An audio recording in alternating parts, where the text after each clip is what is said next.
அலைக்கும் வரஹ்மத்துல்லாஹி வபரகாத்துஹு. ஹராம்ல வந்து எஹ்ராம் இல்லாம எப்படி வந்து தவாப் செய்யறது? அதாவது எஹ்ராம் வந்து தவாஃபுக்கு தேவையில்லை. எஹ்ராமோட போனா கீழே போகணும். எஹ்ராம் இல்லாம தவாப் செய்வது மேலே போகலாம். எப்படி போறது நான் உங்களுக்கு வழி சொல்றேன் பாருங்க.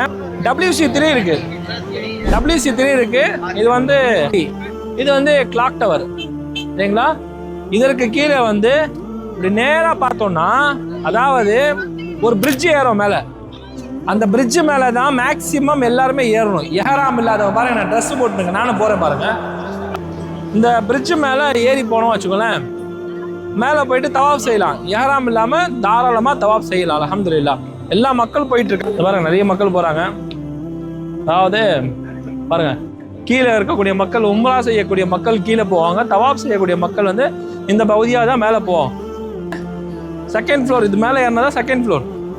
எப்படி தவாப் செய்வது இன்ஷால்லா நான் உங்களுக்கு சொல்கிறேன், நீங்களும் ஃபாலோ பண்ணுங்க. வாங்க, செப்பல் போட்டாச்சு, செப்பல் பேக் எடுத்துக்கிட்டு இன்ஷால்லா. ஜம்சம் தண்ணி இருக்குது, மேலே கூட ஜம்சம் தண்ணி இருக்குது. இதை பாருங்க, எஹ்ராம் இல்லாமல் தவாப் செய்வது. நான் எஹ்ராம் போடலை பாருங்க.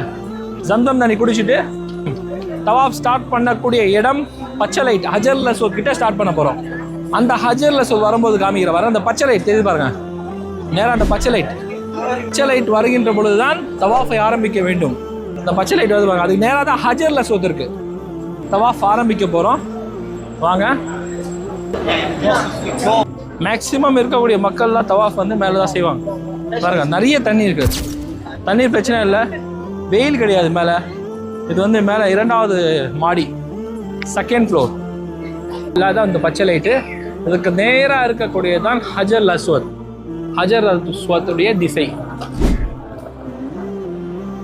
அப்போ மேலே செகண்ட் ஃப்ளோரில் இங்கே தான் தவாஃப் ஆரம்பிக்கக்கூடிய இடம். இந்த இடத்துல துவாவை ஓதி தவாஃப் ஆரம்பிக்கலாம்.